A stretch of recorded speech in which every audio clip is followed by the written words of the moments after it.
You know, I just recently saw a video of a rock concert that included everybody in the concert being part of the light show. Now, at first, when I first saw this show, I thought it looked kind of cool, you know, everybody participating. I get the idea of it, but the more I saw it, I started placing myself in that crowd, and I couldn't see Michael there, and let me explain what I'm talking about. You see, it was Dan on Royce in the House that provided that video, and he even used the word pixel to describe each and every individual of the concert.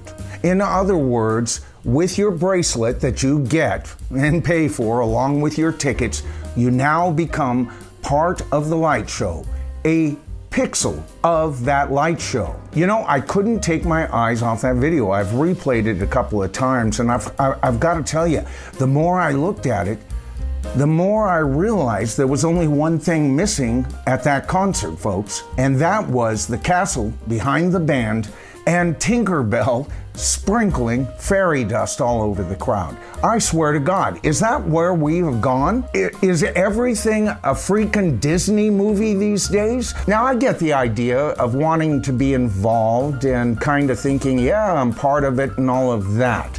But you know, the whole look looked like it was a three-dimensional representation of Fantasia, if you ask me. Now, I get the allure. It's almost like if somebody's shooting a movie in your local town and you get a chance to be an extra. You know, that almost happened to me once. You know, the film was Peggy Sue Got Married, and it was being filmed at my old high school, Santa Rosa High School, Santa Rosa, California, 60 miles, as I've mentioned before, north of San Francisco. I wasn't looking for a chance to be an extra. I was just flabbergasted by all of the filming equipment, the crew, everything that was going on. Now, we've discussed in past videos that the first real great light shows were provided by Bill Graham and his company in the Fillmore West and the Fillmore East facilities, and he would provide that for the band. But don't you think for a second that wasn't taken into consideration when he made his deals and what he paid out to the band. We talked about this in my last video, right, folks? It's called the cost of doing business. And so bands today, even if they don't actually own the light show, in other words, it doesn't travel with them, perhaps they lease it out for a number of shows. I don't know how that's done, but I can guarantee you that the band, in one way or another, pays for that light show, and that is taken into consideration as to what you are paying for your tickets. Smell a rat? Yeah. Now you're paying exorbitant ticket prices to be part of a light show that they should be paying for anyway. Now, it was interesting because both Royce and Dan were impressed, as I was, with that video. But you know what? Later on in the video, they were discussing it more and more, and both of them came to the conclusion that they're not sure that they would really want to go to a rock concert like that all the time. It might be nice to see one, just to experience it once. No, thank you. But for those two, it would probably wear a little thin in the long run. You know what? The audience isn't just part of the light show. They're now the dancers that the band would have to pay. You know, we've seen Motley Crue and their paid escorts. You know, I swear to God, that band just drives me up a wall. The only reason we get any information on their concerts is because of the ludicrous things they do. Tommy Lee pulls out his wiener, all just to finally produce a wiener dog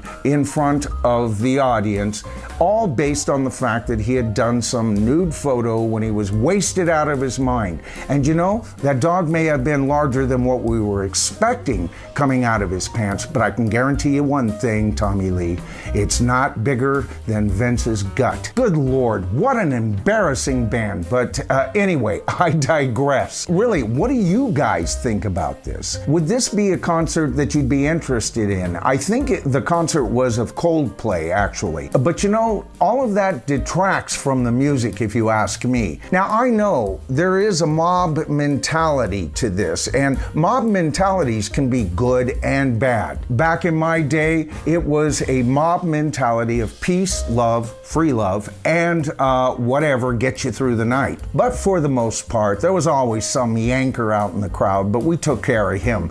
But it was the exception to the norm, folks. People behaved themselves.